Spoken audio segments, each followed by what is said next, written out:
लोग जाते हैं साइकोलॉजिस्ट के पास। I was shocked, 6-year-old girl has anxiety. बहुत छोटे बच्चों में डिप्रेशन तक की समस्या होती है। माँ बाप भी ये प्रेशर बच्चों के दिमाग में डाल रहे हैं, मेरे बच्चे को कोई पागलपन वाली बीमारी है क्या?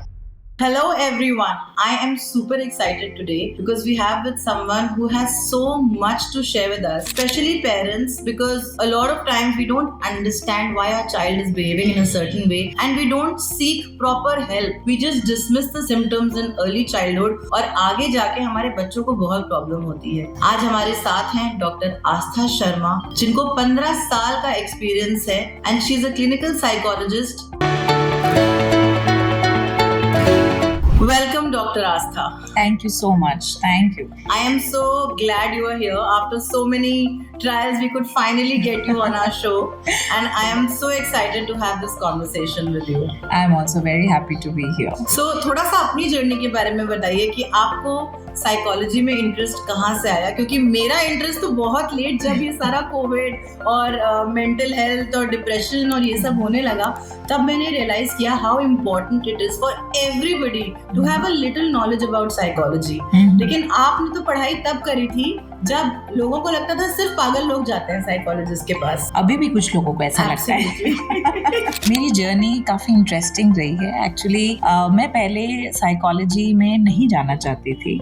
आई wanted to be an IAS officer. मेरे ग्रैंडफादर IAS ऑफिसर थे और वो मेरे लिए बहुत बड़ा इंस्पिरेशन थे। 11th में psychology was one of my subjects and जब मैंने पढ़ना शुरू किया तो मुझे बहुत ही इंटरेस्टिंग लगा, क्योंकि मुझे लगा ऐसा तो कोई और सब्जेक्ट ही नहीं है जो हमें हमसे जोड़ता है कि हम ऐसा सोचते हैं तो क्यों सोचते हैं, हम कोई ऐसा करता है तो वो क्यों करता है। तो मुझे वहाँ से इंटरेस्ट डेवलप हुआ and fortunately for me I got great teachers and one of my teachers doctor Pallavi, I always make sure that I take her name. She was a great inspiration. She is also a psychologist और ma'am ने मुझे psychology और human behaviour का ऐसा सुनहरा सपना दिखाया एक तरीके से कि कैसे हम उसको अपने जीवन में उतार सकते हैं। Psychology is not just in books, it is every day everywhere, it is me, it is you. So मुझे लगता है कि मैं छोड़ ही नहीं पाई उसके बाद साइकोलॉजी को। मैंने बहुत देर में समझना शुरू किया लाइफ में, because my interest was always outer beauty and I never paid attention to inner beauty, but only after covid and these anxiety and stress and depression bouts that I understood how important it is to focus on the inner beauty, क्योंकि जब तक वो नहीं होगा, आपका mind अगर ठीक से काम नहीं करेगा तो आप क्या सुंदर लगेंगे और क्या काम करेंगे आगे। ये भव्य, आपने बहुत ही अच्छी बात करी और इंटरेस्टिंग भी एक तरीके से, क्योंकि बहुत सारे लोग इस चीज़ को रियलाइज नहीं करते हैं कि अगर आप मन से खुश नहीं हैं, अगर आप अंदर से बेचैन है, कोई बात है जो आपको खाई जा रही है, तो वो आपके बाहरी जो स्वरूप है, आउटर अपीयरेंस पे भी दिखने लगता है। सो it doesn't matter how much you try to look good from outside, अगर आप अंदर से परेशान हैं तो वो कहीं ना कहीं आपकी फिजिकल हेल्थ पे और आप कैसे दिख रहे हैं उस पे बिल्कुल। मेरा तो पहला सवाल होता है जब कोई मुझसे स्किन केयर की टिप्स मांगता है, मैं कहती हूँ स्ट्रेस लेवल्स कैसे हैं आपके, कितना सोते हैं और स्ट्रेस लेवल बिल्कुल हर वक्त ओवरथिंक करते रहोगे तो डार्क सर्कल्स तो होंगे, बाल भी गिरेंगे। एब्सोल्युटली। तो ये बहुत माइंड और बॉडी आपस में कनेक्टेड हैं, ये अलग अलग नहीं है। तो अगर हमको शारीरिक रूप से सुंदर रहना है, स्वस्थ रहना है, तो बहुत जरूरी है कि हम अपने मन से भी स्वस्थ हों। मैं बताना चाहती हूँ सबको कि मेरी आपसे कब मुलाकात हुई। My daughter was having a lot of problems, physical problems. उसको पेट दर्द होता था, उसको सर दर्द होता था, वो रोती थी स्कूल जाने से पहले। और 2-3 बार मुझे स्कूल से भी फोन आया कि उसकी तबीयत खराब हो गई है, तो मुझे ऑफिस से स्कूल जाना पड़ा उसको पिक करने के लिए। और मैं बहुत परेशान हो गई। पहले तो मैंने नॉर्मल घर में दवाइयाँ दी, लेकिन when I went to the paediatrician he said this is school anxiety that she has and he told me a couple of things and then he said अगर ये ठीक नहीं होता go to a psychologist and he gave me your number. And I was shocked. It took me a few days to realize that a 6-year-old girl has anxiety. Honestly मेरा सारा गुस्सा खत्म हो गया because I would get angry at her कि तुम्हें school के ही time पे पेट दर्द होता है. I thought she's making excuses, but she was not making excuses. Yes. And when I went to you, obviously that's when I realized how real the problem was. If I had not been going to a pediatrician, तो मुझे पता भी नहीं चलता कि ये actually physical नहीं लेकिन mental problem है. आपने जो बोला कि आपके लिए भी एक रियलाइजेशन था, मुझे लगता है कि बहुत सारे पेरेंट्स के लिए आप एक रोल मॉडल बन सकते हो, बिकॉज दुर्भाग्यवश पेरेंट्स मेंटल हेल्थ को लेके ना बहुत अवेयर हैं और ना ही बहुत ओपन हैं, ना एक्सेप्ट करना चाहते. एग्जैक्टली वो एक्सेप्ट ही नहीं करना चाहते कि हमारे बच्चे को कोई दिक्कत हो सकती है.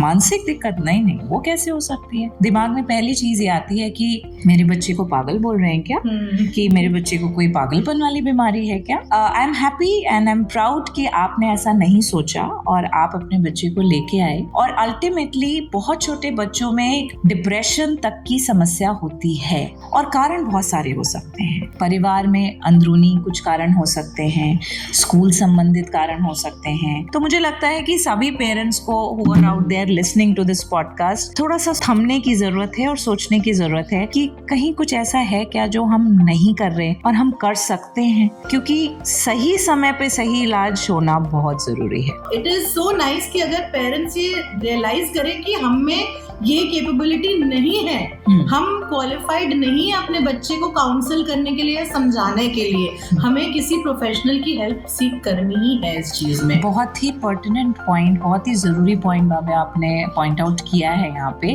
कि पेरेंट्स ये ना समझें कि वो हर समस्या सॉल्व करने में सक्षम है. और आइडियली अगर पेरेंट्स और बच्चों में एक ओपन कम्युनिकेशन है, बातचीत का खुला माहौल है, तो बच्चे माँ बाप को अप्रोच करते हैं. लेकिन कई बार कुछ बातें ऐसी होती हैं जो एक न्यूट्रल इंसान, परिवार के बाहर का ये जो इंसान है, उससे बच्चे शायद ज्यादा शेयर कर पाते हैं, खास करके जो एक्सपर्ट है फील्ड में, जिसको पता है कि सही सवाल पूछना है, कैसे पूछना है, कब पूछना है, क्या नहीं पूछना है.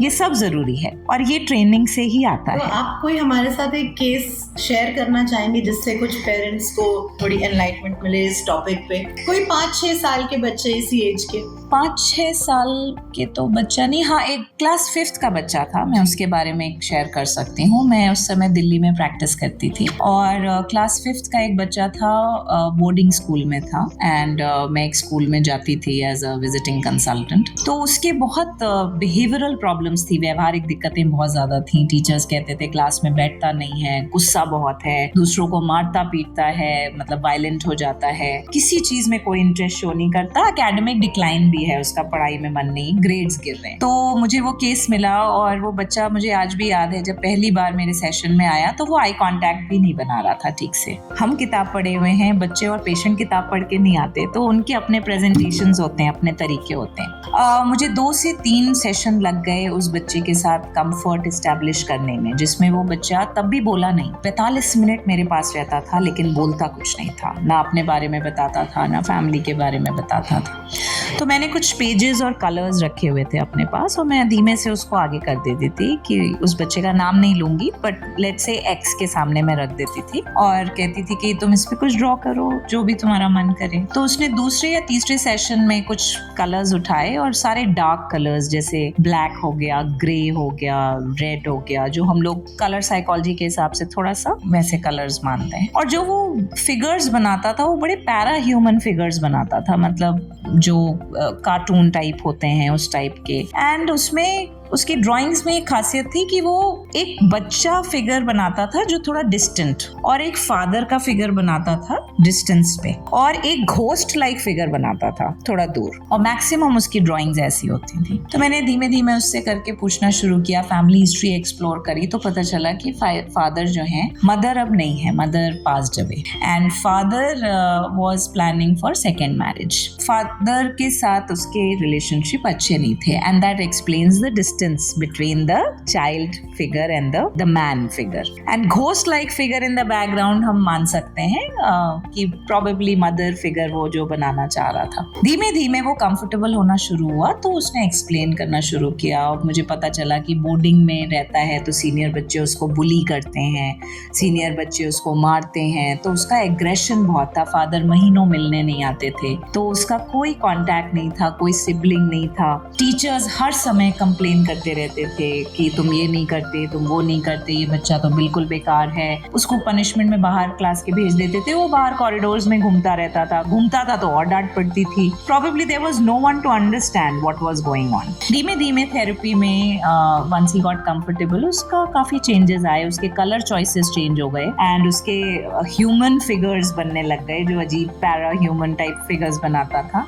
एक चीज बहुत इम्पोर्टेंट निकल के आती है कि पेरेंट्स का जो डिस्टेंस हो जाता है कई बार हॉस्टल जाने की वजह से, या पेरेंट्स काम में बहुत बिजी होते हैं. I am also guilty of that. When my son was growing up I was building my work up at that time. Both me and my husband used to be so busy. He still says आपके पास हमारे लिए time नहीं है, and we still carry that guilt कि जब वो बड़ा हो रहा था तो एक्चुअली टाइम और भी कम था.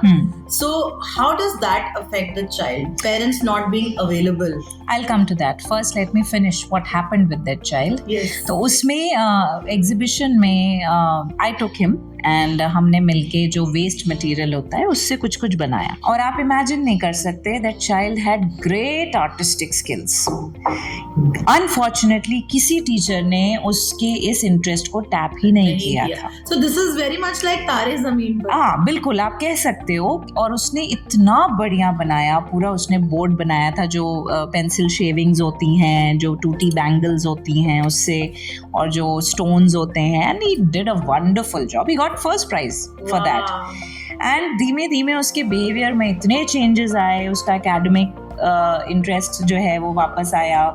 जो बुलीज थे उनको हैंडल किया गया, जो हॉस्टल में थे उनको आइडेंटिफाई करके, and you know that was handled well. And gradually his relationship with father also got better, because father को बोला गया कि आप बच्चे से बात करिए, because he was not ready to take another woman as the mother. तो ये कुछ मुद्दे ऐसे होते हैं जो ज़रूरी होता है बच्चों को मेंटली रेडी करना इन इश्यूज़ के लिए, उनसे बात करना. And I still you know I remember that child and I wish him the best wherever he is, but it took me almost 9 to 10 months to to get him back on track. So it was a very challenging case for me, and that is why मुझे अभी भी याद है उस case के बारे में. बहुत मुश्किल था उसको रैपो फॉर्म कर पाना उस बच्चे के साथ. बच्चे पे क्या असर पड़ता है? देखिए, बच्चा तो जब इस दुनिया में आता है तो वो पूरी तरह डिपेंडेंट होता है माँ बाप के ऊपर. वो दुनिया को समझना ही माँ बाप की नज़रों से शुरू करता है. उसका बेसिक नीड्स जो फुलफिल होती हैं वो समय पे हो रही हैं कि नहीं, ये धीमे धीमे डिटर्मिन करना शुरू करता है कि उसकी पर्सनैलिटी आगे जाके कैसी बनेगी. बच्चे के लिए माँ बाप का समय तो इररिप्लेसेबल है, वो कभी रिप्लेस नहीं किया जा सकता. और बच्चे के दिमाग पे उसका बहुत असर पड़ता है, स्पेशली ग्रोइंग अप में. माँ बाप की भी प्रॉब्लम ये होती है कि वही फेज होता है जिसमें वो कई बार अपना करियर बिल्ड कर रहे होते हैं, चीज़ों को स्टेबलाइज कर रहे होते हैं. मुश्किल होता है. पेरेंटिंग इसीलिए कहा जाता है कि टफेस्ट जॉब है, पूरी दुनिया की सबसे टफ जॉब है पेरेंटिंग. और आप कितना भी कर लो, आपको हमेशा एक गिल्ट रहता है. स्टे एट होम मॉम होगी तो भी गिल्ट होगा कि मेरे बच्चों को तो मेरी कोई वैल्यू नहीं है, और वर्किंग मदर होगी तो उससे भी गिल्ट होगी कि यार मेरे बच्चों को लगता है मैं घर पे नहीं रहती. But I think it's just something we have to learn to deal with. Especially अगर जैसे सिबलिंग हो गया, अगर सिबलिंग बच्चा उस टाइम उस एज ग्रुप में है जिसमें वो सिबलिंग को एक्सेप्ट कर रहा है, अगर उसको मेंटली प्रिपेयर किया गया है, तो किस तरीके से, किन वैल्यूज के साथ, किस तरह के एनवायरनमेंट में बच्चों को बड़ा किया जा रहा है, वो बहुत कुछ डिटर्मिन करता है कि उनकी साइकी कैसी होगी, उनका व्यक्तित्व कैसा होगा. बहुत फैक्टर्स होते हैं. घर में जो मदर है, लेडी है, उसको कैसे ट्रीट किया जा रहा है, बहुत फैक्टर्स हैं जो एक बढ़ते हुए बच्चे के दिमाग को प्रभावित करते हैं. मतलब हस्बैंड वाइफ प्यार तो कमरे में बंद होके करते हैं, लेकिन लड़ते सबके सामने हैं. बिल्कुल. इस चीज का असर बच्चे पे और उसके आगे रिलेशनशिप्स पे कैसे आता है? इमेंस फर्क पड़ता है. बहुत ज़्यादा फर्क पड़ता है। जो पति पत्नी हैं उनको अपने रिश्ते की समस्याओं को ठीक से समझना चाहिए और समय रहते उसके लिए हेल्प लेनी चाहिए, क्योंकि बच्चों की ज़्यादातर जो लर्निंग होती है वो ऑब्जर्वेशनल होती है, वो देख के सीखते हैं। तो आप जो भी जिस लहजे में एक दूसरे से बात कर रहे हैं, जो भाषा इस्तेमाल कर रहे हैं एक दूसरे के लिए, आप किसी भी समस्या को सॉल्व कैसे कर रहे हैं। मान लीजिए समस्या तो हमारे जीवन में सबके आती रहती है, तो आप एक प्रॉब्लम आई, उसको आप दोनों ने मिलके एज अ यूनिट कैसे सॉल्व करने की कोशिश करी, वो भी बच्चा देख रहा है। आपने क्राइसिस में एक दूसरे का गला पकड़ लिया, वो भी बच्चा देख रहा है। आपने वाइफ को डिमीन किया, खराब शब्द इस्तेमाल किए उसके लिए, वो भी बच्चा सुन रहा है और देख भी रहा है। तो आप ना चाहते हुए भी बच्चे को सिखा रहे हैं कि जब क्राइसिस हो तो कैसे हैंडल करो, जब प्रॉब्लम है तो किन शब्दों का इस्तेमाल करो, जब प्रॉब्लम का सोल्यूशन नहीं निकल रहा है तो चीज़ें फेंक दो या सिगरेट पी लो या कमरा बंद कर लो। तो ये ना चाहते हुए भी आप बहुत सारी चीजें बच्चे को सिखा रहे हैं। Even silent treatment, when parents are not talking, उन्हें लगता है बच्चों को पता नहीं चलेगा। छोटे से छोटे बच्चों को पता होता है कि मम्मी पापा की लड़ाई हुई। बिल्कुल, it's so toxic to treat your spouse with that kind of silence. Bhavya, बच्चे ना बहुत स्मार्ट होते हैं और आजकल की जनरेशन तो एक्स्ट्रा स्मार्ट है। सारी इंफॉर्मेशन है अवेलेबल। सो बच्चे बहुत क्लोजली आपको देखते हैं, आपकी बॉडी लैंग्वेज ऑब्जर्व करते हैं, तो उनको तुरंत पता चल जाता है कि आज मम्मा जब घर में घुसी, किचन में गई, तो उसने मुझे हग नहीं किया, उसने मुझे देखा नहीं, मम्मा ने पापा से आई कांटेक्ट नहीं बनाया, या पापा ने मम्मा से खाना नहीं मांगा, पापा ने जाते हुए मम्मा को बाय नहीं किया। तो ये छोटी छोटी चीज़ें हैं जो बच्चे भी ऑब्जर्व कर लेते हैं और वो जिस भी पेरेंट के साथ कंफर्टेबल होते हैं या थोड़े खुले होते हैं, वो उनको जाके बोलते भी हैं कि आज पापा ने तुमको बाय नहीं किया मम्मा, आज पापा से और तुम्हारी बात नहीं हो रही है क्या। तो ये चेंजेस जो होते हैं, जो इस तरीके के, पेरेंट्स रियलाइज़ नहीं करते। ऑफ कोर्स हम सब ह्यूमन बीइंग्स हैं, तो 10 में से 8 बार अगर हम कोशिश करें ना हो बच्चों के सामने, 1-2 बार तब भी हो सकता है। प्रॉब्लम कहाँ होती है कि हम ऐसा करने के बाद इस मैटर को बच्चों के साथ एड्रेस नहीं करते। जी, हमें बच्चों के साथ बात करनी चाहिए कि हाँ मम्मा से गलती हुई, बात करिए। की ईगो भी आ जाती है, हमें मत बताओ। यस, मुझे तो लगता है हम बच्चों से कितना सीख सकते हैं। बिल्कुल। Children make us better human beings because they make us think about our actions and our reactions. Yes. I think my husband and I have started thinking so much of how we are behaving because we have children. Absolutely. And we have to be an example for them. And we often say कि हमें 1 unit रहना है। बाद में हम लड़ेंगे कमरे में जाके, लेकिन हमें उनके सामने 1 रहना है। And it's very frustrating for the children sometimes.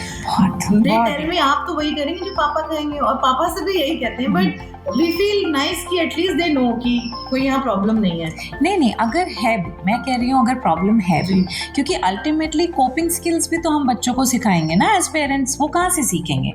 तो प्रॉब्लम है ये भी बच्चे को पता होना चाहिए, लेकिन प्रॉब्लम सॉल्व मम्मा पापा कैसे कर रहे हैं ये भी सिखाना हमारी जिम्मेदारी है। सिर्फ प्रॉब्लम है ये बताना जिम्मेदारी नहीं है। So basically I think in a nutshell communication is the key. बातचीत कभी बंद नहीं होनी चाहिए, ना माँ बाप में आपस में, ना माँ बाप और बच्चों में, क्योंकि जितना ज़्यादा हम एक दूसरे से बात करेंगे, जितना ज़्यादा हम बच्चों से बात करेंगे, एक जो खुला माहौल है और जो बच्चों को ये फीलिंग मिलती है कि कुछ भी हो जाए हम बात कर सकते हैं, that gives them a confidence. वो कॉन्फिडेंस फील करते हैं कि स्कूल में भी कुछ अगर हुआ तो मैं मम्मा से जाके बता सकता हूँ। And how important is the tone of communication? A lot of time parents are very they just say हमने ये कह दिया अभी यही सही है। Communication is a two-way process. Yes. But a lot of parents just tone is very important, especially कि age group क्या है बच्चे का और क्या कंटेंट है, मतलब आप किस बारे में बात कर रहे हैं।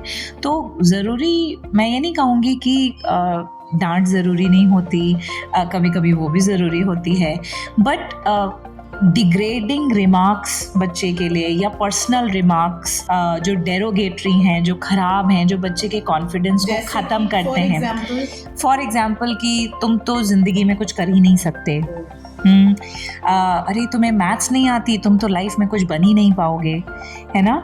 सो अच्छा तुम तो ढंग से कपड़े भी नहीं पहन पाते हो, ये क्या पहन के आ गए हो। सो आप वही बात अलग तरीके से कह सकते हैं कि जैसे फॉर एग्जाम्पल कि क्या तुम्हें लगता है कि इस शर्ट को हम किसी और कलर के उसके साथ पेयर कर सकते हैं, क्या हम ट्राई करें? या अच्छा मैथ्स में नहीं समझ में आ रहा, तुम्हारा क्या करने में मन लगता है, तुम्हें इसमें क्या डिफिकल्टी आती है, बजाय इसके कि तुमको अगर मैथ्स नहीं आती तो तुम्हारी लाइफ खत्म है। एक और चीज मुझे अभी याद आ रही, क्योंकि ये मेरे प्रोफेशन से और मेरे हार्ट से बहुत क्लोजली रिलेटेड है, commenting on the child's physical appearance, whether it's the body और द कलर और the height. Yes. How important is for the parent to address it and positively? I think ये इसके ना plus और minus दोनों हैं जी. Extremely important है, क्योंकि जो हमारा फिजिकल सेल्फ होता है, यानी जैसे हम दिखते हैं, वो हमारे ओवरऑल कॉन्फिडेंस का एक इम्पॉर्टेंट मार्कर होता है. बट इस कॉन्फिडेंस को बनाने और बिगाड़ने में सिर्फ माँ बाप का रोल नहीं है, हमारे जो आसपास लोग हैं, जो समाज है, उसका बहुत है, जिनको गोरी बहू चाहिए, और जो मीडिया है उसका भी है, बहुत इम्पोर्टेंट रोल है. तो कलर, आप गोरे हो या आपका रंग दबा हुआ है, वो समाज में क्या भ्रांतियां चल रही हैं, लोग एक दूसरे को कैसे एड्रेस करते हैं. अगर बच्चा वहाँ खेल रहा है और दो आंटी आपस में बात कर रही हैं कि देखो वो कितना सुंदर है, क्यों? क्योंकि वो गोरा है, तो ये बात बच्चे के दिमाग में कहीं रह सकती है और वो उसी थॉट के साथ आगे बढ़ा हो सकता है. इफेक्ट भी होता होगा कि काला है तो उसके लिए बुरा लग रहा है, लेकिन गोरा है तो अपने आप को ऑलरेडी सुपीरियर मान रहा है. बिल्कुल बिल्कुल होता है. तो अगर वो बच्चा गोरा है तो उसको हो सकता है धीमे धीमे मुस्कुराए कि हाँ, इसका मतलब गोरा इज इक्वल टू सुंदर, इसका मतलब मैं अच्छा हूँ, मैं दूसरे से जिसका रंग दबा हुआ है मैं बेटर हूँ. तो ये आपके सेल्फ के कॉन्सेप्ट को दोनों तरह से इम्पैक्ट करता है. तो माँ बाप कैसे बच्चे को, जैसे जिन बच्चों का रंग दबा है फॉर एग्जाम्पल, और माँ बाप उस चीज को कोई तवज्जो ज्यादा नहीं दे रहे हैं, इनफैक्ट अगर कोई उनको टोक रहा है तो माँ बाप बच्चे को के लिए शील्ड की तरह काम कर रहे हैं और बच्चे की जो स्ट्रेंथ्स हैं उन पे काम कर रहे हैं और बच्चे को आगे बढ़ा रहे हैं. ऐसे बच्चे कभी पुअर सेल्फ कॉन्सेप्ट से नहीं जूझते, क्योंकि उन्हें रंग का फर्क ही नहीं पता. इसी तरह से वेट की बात जो आपने करी, वेट भी बहुत इंपॉर्टेंट है. मान लीजिए लड़की है, वेट ज्यादा है और घर में बोला जा रहा है कि तुम्हारा वेट इतना ज्यादा है, तुम्हारी शादी नहीं होगी, तुम्हें कोई लड़का पसंद नहीं करेगा. तो वो बड़े होते होते लड़की के मन में आ सकता है कि मैं कितना अच्छा मैं साइंस में इतनी अच्छी हूँ, उसका कोई फर्क नहीं पड़ता, मैं कुकिंग में इतनी अच्छी हूँ, उसका कोई फर्क नहीं पड़ता, मैं एक इतनी अच्छी फ्रेंड हूँ, एक अच्छी ह्यूमन बीइंग हूँ, उसका कोई फर्क नहीं पड़ता, क्योंकि मैं मोटी हूँ and I will be judged on my weight. और वो आई थिंक जो बॉडी इमेज है वो रह जाती, फिर वो पतली भी मुश्किल से हो नहीं पाती. बॉडी, देखिए इसके दोनों अगेन दो पहलू हैं. एक होता है रिबेलियन में चले जाना कि ठीक है, मैं जैसी हूँ मैं ऐसी ही रहूंगी. आइडियली आपका वेट जो है वो आपको ऐसा होना चाहिए कि आपके लिए अनहेल्दी ना हो. अगर इस तरीके से एड्रेस किया जा रहा है कि this is not good for your health and we need to work on it, तो उसको कभी नेगेटिवली नहीं लिया जाएगा. बट अगर आप उसको उसके फिजिकल अपीयरेंस और वो कितनी एक्सेप्टेबल है सोसाइटी में, उसके हिसाब से अगर जज करेंगे तो वो अच्छी बात नहीं है. सबको साइकोलॉजी की थोड़ी नॉलेज होनी चाहिए. देखिए मैं तो ये मानती हूँ कि साइकोलॉजी एक कंपलसरी सब्जेक्ट होना चाहिए, क्योंकि कुछ सब्जेक्ट इसलिए क्योंकि जब तक कंपलसरी नहीं किया जाएगा लोग पढ़ेंगे नहीं. जिंदगी कैसे जियोगे साइकोलॉजी के बिना? तो this is not just a subject, this is a life science, you know, this is beautiful. आप अपना व्यवहार और बेहतर रूप से समझ सकते हैं, आप दूसरे को जज करना बंद कर देंगे. लाइफ की बड़ी सारी समस्याएं कम हो जाएंगी अगर आप थोड़ा सा साइकोलॉजी ओरिएंटेड रहेंगे तो. एब्सोल्युटली. अब ये जो इश्यूज हमने अभी बात करी बॉडी इमेज के और कॉन्फिडेंस के, ये ज्यादातर हम एडोलेसेंस में देखते हैं. और जब बच्चा 13, 14, 15 का होता है, that age is very critical for the child because he is going through so much, and for the parents because they don't understand each other. So उस टाइम के बारे में आप कुछ टिप्स अगर देना चाहें and how to handle. So problem ये होती है कि या तो पेरेंट्स बच्चों की तरह ही ट्रीट करते रहते हैं, या वो सोचते हैं कि 14-15 साल का तो हो गया, बट मेंटली वो सोचते हैं कि वो ऑलरेडी 18-19 का हो गया है, तो जिम्मेदारी का एहसास होना चाहिए, वो ऐसे कैसे बात कर सकता है, वो ऑलरेडी बड़ा हो गया है, वो क्यों नहीं समझ रहा है, इतनी समझ तो उसको आ जानी चाहिए. बच्चे भी बीच में फंस के रह जाते हैं कि अभी तो मम्मा कह रही थी कि तुम छोटे हो, तुम ये नहीं कर सकते, और अभी पापा कह रहे हैं कि तुम इतने बड़े हो गए हो, तुम्हें इतनी भी समझ नहीं है. Right. और माँ बाप भी उसी तरह से ट्रीट करते रहते हैं. So both the parties are in fix कि कैसे अप्रोच होना चाहिए, कैसा अप्रोच होना चाहिए. मुझे लगता है कि अप्रोच बदलनी इस तरीके से चाहिए कि थोड़ा सा नेगोशिएशन एक स्किल है जो पेरेंट्स को एडोलेसेंस में सीखना पड़ता है और सीखना चाहिए. इन द सेंस कि आप सडनली 13-14 साल की उम्र में बच्चे से एक्सपेक्ट नहीं कर सकते कि मैंने नो बोल दिया तो नो। अगर आपने पहले नो नहीं बोला तो वो 14 साल पे तो कतई नो नहीं सुनेगा। तो बाउंड्रीज आपको पहले से सेट करनी पड़ेंगी। बच्चे को पता होना पड़ेगा कि क्या चीज़ें नेगोशिएबल हैं और क्या चीज़ें नॉन नेगोशिएबल हैं। तो इस पे तो मैं मम्मा को बता सकता हूँ, बात कर सकता हूँ, बट ये तो नॉन नेगोशिएबल। आई थिंक यहाँ पे एक वो पॉइंट भी बहुत मैटर करता है कि दोनों पेरेंट्स का आपस में रिलेशनशिप कैसे है, क्योंकि यहाँ पे बच्चे पेरेंट्स को मैनिपुलेट करने लगते हैं। Yes. और उन्हें पता है कि मम्मा पापा के किस पॉइंट को सच मान लेंगी, हाँ. और पापा मम्मा की किस बात को मान लेंगे कि मम्मा ने किया, तो वो दोनों को उस तरह से ड्राइव करते हैं। Children are super smart. तो या तो कैरेट एंड स्टिक पॉलिसी हमेशा से चलती रही हो कि हाँ ठीक है मम्मा लीनियंट है और पापा स्ट्रिक्ट हैं और वैसा ही चल रहा है, बट या तो पेरेंट्स को आपस में इस बात की समझदारी बहुत चाहिए कि बच्चा कब मैनिपुलेट कर रहा है, and that is why I said कि कम्युनिकेशन इज द की। तो अगर माँ बाप में आपस में अच्छी बातचीत है तो वो हमेशा इस बात को समझ जाएंगे कि ओके क्या हाँ करने की कोशिश कर रहा है कि बच्चे क्या करने की कोशिश कर रहे हैं। अगर आपस में अच्छा रैपो नहीं है, बच्चे फायदा उठाएंगे ही उठाएंगे। तो बहुत ही नाजुक ये 3-4 साल होते हैं, 14 से लेके और 18 तक के। और यही सबसे ज्यादा वो एज है जहाँ बच्चे सोसाइटल प्रेशर की वजह से या पीयर प्रेशर में आके स्मोकिंग, ड्रिंकिंग, ड्रग्स, आजकल drugs are so easily available. Yes. तो इसका क्या रीजन है? ऐसे क्यों बच्चे इस एज पे ऐसी आदतों में पड़ जाते हैं? कुछ बच्चे एक्सेसिबिलिटी एक फैक्टर है, क्योंकि अगर आपको ये सब चीज़ें इजीली एक्सेसिबल ही नहीं है तो आप करने का सोचेंगे भी नहीं। दूसरा, इस फेज में नॉवेल्टी सीकिंग बहुत होती है, एक्सपेरिमेंटेशन करने का मन करता है। और आपका ग्रुप कैसा है, जैसे मान लो 5 बच्चों का ग्रुप है, वो सारे ही ऐसे बच्चे हैं जो कोई स्विमिंग जा रहा है, कोई लॉन टेनिस खेल रहा है, कोई पढ़ाई कर रहा है अपने एक्स्ट्रा टाइम में, और कोई भी इस तरह की एक्टिविटी में ना इंगेज्ड है, ना बहुत ज़्यादा क्यूरियोसिटी शो कर रहा है, तो चांसेस हैं कि आपका बच्चा भी नहीं करेगा, क्योंकि वो कहते हैं ना कि birds of the same feather flock together. तो आपका जो ग्रुप है, जो सर्कल है, वो कैसा है, वो भी बहुत इंपॉर्टेंट होता है इस स्टेज पे। फॉर एग्जाम्पल, अगर घर में ओपनली ये चीज़ें हो रही हैं, बच्चा पहले से ऑब्जर्व तो कर ही रहा है कि there is a certain acceptance in the family regarding these things, तो कल को अगर मैं करूँगा तो क्या प्रॉब्लम है? मेरे पास सेम केस आया हुआ है जिसमें father was a heavy drinker and smoker both. तो जब बच्चे ने बाथरूम में 6ठी या 7वीं में सिगरेट स्मोक करना शुरू किया तो फादर ने उसको बहुत मारा, और फादर ने कहा भी कि तुम you know how dare you. तो उसने पलट के कहा आप भी तो करते हो, मैंने आपको भी तो देखा है, तो आप कर सकते हो तो मैं क्यों नहीं। सो अब आप बच्चे को फिर मारोगे कि उल्टा जवाब देता है, मेरे से हिम्मत कैसे हुई ऐसे बात करने की, मैं तुम्हारा फादर हूँ। द थिंग इज़ नॉट कि आप उसके फादर हैं और बच्चे ने पलट के जवाब दिया। बात यह है कि आपने ना चाहते हुए भी उसको ये दिखाया और सिखाया कि इट इज़ ओके।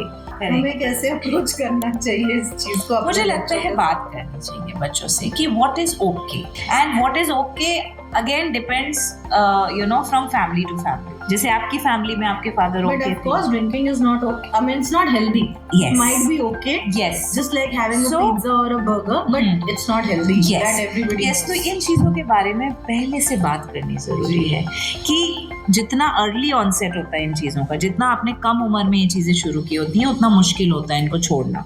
तो आप जितना लेट अपनी लाइफ में शुरू करेंगे, आप चांसेस ज्यादा हैं कि you know you will not get into the trap of it. May be social drinking हो गया, मतलब कंट्रोल में रहेगा, it will not become an addiction problem, you will not become dependent on it. अगर आप और कंस्ट्रक्टिव एक्टिविटीज़ में engaged हैं, जैसे स्पोर्ट्स हो गया, डांस हो गया, म्यूज़िक हो गया, पेंटिंग है, सो क्रिएटिव या परफॉर्मिंग आर्ट्स अगर आपकी लाइफ में है, तो मैं अपने एक्सपीरियंस से भी कह सकती हूँ, और जो रिसर्चेस हैं वो भी यही कहती हैं कि there are very less chances कि आप इस तरफ बढ़ेंगे, क्योंकि बहुत सारे लोग जो ड्रग्स को या सब्सटेंसेस को शुरुआत करते हैं एज एक्सपेरिमेंटेशन, वो आगे डिपेंडेंस या एडिक्शन में जाते वही लोग हैं जिनका या तो सर्कल वैसा होता है जिससे वो बाहर नहीं निकल पा रहे होते, एक्सेसिबिलिटी होती है, या कांस्टेंट स्ट्रेसर्स होते हैं लाइफ में, पुअर कोपिंग स्किल्स होती हैं, गुड रोल मॉडल्स नहीं होते, और खुद का अपना जो है एक कंस्ट्रक्टिव डेली रूटीन नहीं होता, क्योंकि आप इन चीज़ों में वो सोलेज ढूंढते हैं, वो हाई ढूंढते हैं जो आपको अदरवाइज लाइफ में नहीं मिल रहा है। क्या ब्रोकन मैरिजेस भी अफेक्ट करती हैं? बिल्कुल, क्योंकि बहुत बार ऐसे देखा है मैंने और सुना भी है कि ब्रोकन होम्स के जो बच्चे होते हैं वो सब्सटेंस अब्यूज की तरफ ज्यादा, स्टेबिलिटी नहीं है, रोल मॉडल्स जैसे मैंने कहा, अच्छा रोल मॉडल नहीं है आपकी लाइफ में in the form of parent या पेरेंट्स, अच्छी कोपिंग स्किल्स नहीं देख पा रहे हैं, आपकी प्रॉब्लम हुई, क्राइसिस हुई, उसको कैसे रिजॉल्व किया, क्या दवाइयाँ खा के लेट गए या बॉटल खोल ली या बाहर बालकनी में जाके सिगरेट पे सिगरेट पी रहे हैं, क्यों? क्योंकि हम स्ट्रेस हैं, हम क्राइसिस में हैं। तो बच्चा भी वही सीख रहा है कि जब क्राइसिस में हो, स्ट्रेस में हो, तो it helps indirectly, the message brain is getting is कि दिस हेल्प्स प्रोबेबली, क्योंकि मैंने पापा को यही करते देखा है, मैंने मम्मा को ऐसे करते देखा है। मतलब डिवोर्स या सेपरेशन प्रॉब्लम नहीं है, आप उसको हैंडल कैसे करते हैं और बच्चा उसको कैसे परसीव करता है, that is more of an issue. Absolutely, मेरे पास कुछ केसेस ऐसे हैं जो ब्रोकन मैरिजेस हैं, लेकिन I think the parents have dealt it beautifully, बच्चे को प्रिपेयर किया है, बच्चे को समझाया है कि क्यों पेरेंट्स सेपरेट हो रहे हैं। कुछ भी कह लो, जैसे मैंने शुरुआत में कहा, पेरेंट्स का टाइम इररिप्लेसेबल है, तो कहना कि कैसे करें मैनेज क्योंकि इतना काम है, ऐसे है, कॉम्पनसेशन काम नहीं करता कि आपने महंगे गैजेट्स दिला दिए, आपने महंगे टॉयज दिला दिए, उससे टेम्परेरी खुशी होगी, बट जितना समय माँ बाप अपने बच्चों को खुद दे सकते हैं, यानी स्पोर्ट्स एकेडमी में भेजना ज़रूरी है, भेजें, लेकिन क्या फादर ने बैट पकड़ के लड़के को सिखाया, क्या बच्चे के साथ दौड़े आप, क्या आपने बच्चे को कैरम में हराया, आपने बताया क्वीन कैसे लेते हैं। तो ये छोटी छोटी चीज़ें हैं जो लाइफ लॉन्ग बच्चे को याद रहती हैं कि नहीं, पापा मेरे साथ खेलते थे, मम्मा कुकिंग करती थी, लेकिन मम्मा ने मेरे साथ मुझे पढ़ाया, मेरे को किचन में भी मेरी हेल्प करी, she used to read stories to me. तो इन चीज़ों का कोई रिप्लेसमेंट नहीं है। This is an eye opener for me and a lot of parents listening, and towards the end I want to just ask you one question which has been bothering me for a very long time. बच्चा जब school life खत्म करता है, board exams होते हैं और board exams का इतना सारा प्रेशर क्रिएट करके रखा है कि वो एक्चुअली है, मतलब मैंने बच्चों को लिटरली 6-6 महीने के लिए अंडरग्राउंड जाते हुए देखा है, उनकी फिजिकल एक्टिविटीज बंद, उनके इंटरैक्शंस बंद, क्योंकि बोर्ड एग्जाम्स आ रहे हैं। और अगर वो बोर्ड एग्जाम में अच्छा करें या खराब करें, how well does it prepare them for life, how does it affect their life after class 12? I think I don't agree with the way board exams are approached. इसलिए क्योंकि बच्चों में एक तरीके की दहशत पैदा कर दी गई है बोर्ड एग्जाम्स को लेकर के। अनफॉर्चुनेटली स्कूल्स भी उसमें इक्वली जिम्मेदार हैं, टीचर्स भी, क्योंकि बच्चे मुझे आके कई बार बताते हैं सेशंस में कि मैम मैं तो मैंने डांस क्लासेस छोड़ दिए, मैं स्विमिंग क्लासेस नहीं जाऊंगी, या मुझे क्रिकेट अलाउड नहीं है। क्यों? क्योंकि मैं 10th में आ गया हूँ या मैं 12th में आ गई हूँ, I can not afford to do that. क्यों ऐसा है कि आप 10th में हैं या 12th में हैं तो आप अपने मन की कोई चीज़ नहीं कर सकते? बच्चों को ये समझाने की ज़रूरत है कि सिलेबस ज़्यादा है, प्रॉबेबली आपका कंपटीशन ज़्यादा बच्चों से है, क्योंकि यहाँ पे आपका परफॉर्मेंस जो है वो मेरिट बेस्ड होने वाला है, पर उसके लिए आपको सब कुछ छोड़ने की ज़रूरत नहीं है। फिर तो लाइफ में भी आगे जाके जब भी कोई डिफिकल्ट टाइम आएगा वो सब कुछ छोड़ देगा बच्चा। बिल्कुल, हाँ, थोड़ा टाइम मैनेजमेंट ज़रूर है जो करना पड़ सकता है। यानी अगर आप पहले 2 घंटे खेल रहे थे तो आप 1 घंटा खेलिए, अगर आप 1 घंटा टीवी देख रहे थे तो आप 40 मिनट्स देखिए, क्योंकि थोड़ा थोड़ा टाइम हमें इन एक्टिविटीज से कट आउट करके एक्स्ट्रा स्टडीज में लगाना पड़ सकता है, बिकॉज दैट मे एंश्योर कि आपका थोड़ा सा मेरिट बढ़ सकता है। पर बोर्ड्स को हवा बना देना एक तरीके से कि अगर तुम्हारे 95% मार्क्स नहीं आए तो तुम तो लाइफ में कुछ कर ही नहीं पाओगे। तो लाइफ में क्या इम्पैक्ट होता है पढ़ाई का? कुछ इम्पैक्ट ऐसा नहीं होता है। 24 घंटे ही सबको मिले हैं, पर उन 24 घंटे में जरूरी नहीं है कि हम वही 2 घंटे जो 1 घंटा जो हम खेलने जाते हैं वो हम बंद कर देंगे तो हम बड़ी अच्छी पढ़ाई कर लेंगे। इनफैक्ट कई बार भव्य ऑपोजिट होता है, क्योंकि वो जो खेलने का समय होता है, जो डांस का समय होता है, जो आप गिटार बजा रहे होते हैं, वो आपके लिए एक स्ट्रेस बस्टर की तरह काम करता है और वो आपके माइंड को रिफ्रेश कर देता है। तो जब आप दोबारा किताबों के साथ बैठते हैं तो आप बेटर कंसंट्रेशन के साथ बैठते हैं। जो आप नहीं अचीव कर पाते अगर आप कॉन्स्टेंटली पढ़ते पढ़ाई कर रहते रहे हैं हैं। Without any break. वो आपके दिमाग को सैचुरेशन में ले जाता है। बच्चों में स्पेशली लेट टीन्स में सुसाइड्स बहुत बढ़ गई हैं। Attempts to suicide is a very common problem which is seen in all institutions. And why are children taking such extreme steps just because they have not cleared an exam or their marks are not what they expected, या ragging हो रही है, बेकार की चीजें जो हमें याद भी नहीं रहती हैं। I think to some extent, Bhavya, we are failing as a society and we are failing as parents. क्योंकि ये सुसाइड क्या दिखाता है? सुसाइड दिखाता है कि बच्चे की हताशा, जिसमें उसको लगता है कि अगर मैं फलाना गोल अचीव नहीं कर पाया तो मेरा जीवन जीने लायक नहीं है, मैं किसी को क्या मुंह दिखाऊंगा, because they are doing it to prove themselves to people out there. कोई इमेजिनरी ऑडियंस है जो उन्हें जज कर रही है, उन्हें ऐसा लगता है। और अनफॉर्चुनेटली कुछ केसेस में, सब केसेस में नहीं, पर माँ बाप भी ये प्रेशर चाह के या ना चाह के बच्चों के दिमाग में डाल रहे हैं। लगता है माँ बाप से सबसे ज्यादा फर्क पड़ता है, बिकॉज बिल्कुल। जिन घरों में पेरेंट्स मार्क्स को और पढ़ाई को बहुत ज्यादा इंपॉर्टेंस देते हैं, वहाँ मेंटल हेल्थ इश्यूज बच्चों में ज्यादा होते हैं। बिल्कुल, क्योंकि बच्चों को लगता है कि अगर मैं इतने % मार्क्स नहीं ला पाई या नहीं ला पाया तो मैं उतना अच्छा बच्चा नहीं हूँ। तो बहुत ज़रूरी है कि माँ बाप बच्चों से अपने बात करें और उनको ये बताएं कि बेटा जीवन जो है ना वो मार्क्स से कहीं ऊपर है और आप हमें उतने ही प्यारे हो, चाहे आप कितने भी मार्क्स ला रहे हो या नहीं ला रहे हो। हाँ, मेहनत करने पे फोकस माँ बाप सिखाएं, अपना कि बेस्ट करो। हाँ, कि अपना बेस्ट करो। पर चूंकि तुम ये अचीव नहीं कर पाए इसका मतलब तुम लायक नहीं हो, तुम्हारी समाज में कोई प्रतिष्ठा कभी बन ही नहीं पाएगी, तुम्हारा तो जीवन बेकार है। You're tying the ये- child's sense of self with an achievement, which Yes. is, I think, very fundamentally wrong. It is fundamentally horribly wrong. Every day you need to find yourself. It's a search for meaning. Absolutely. This was such an enriching experience talking to you. Thank I really don't want this session to be over, but unfortunately our time is running out now. But I'm going to definitely call you again, because like we discussed in the break, and as we can feel also, there is so much to learn and so much to talk about when it comes to human psychology. We've barely just reached the age of 18 and this podcast is over. अभी तो 80 तक बातें करनी बाकी हैं, तो I hope आप हमारे podcast में फिर से आएंगे, because I would love to host you again. It will be my pleasure, Bhavya. It will be my pleasure. Thank you so much for your time, and we'll see you again very soon. Thank you, Bhavya. Bye-bye. Bye. So this is one of my favorites. High protein. I'm a vegetarian, so to get protein is a problem for me. So Me too. I live on rajma and chola. Come, Anzur. बहुत सारा है ये। अरे खाइए ना। ये मील होती है पूरी। हाँ, naturally. बस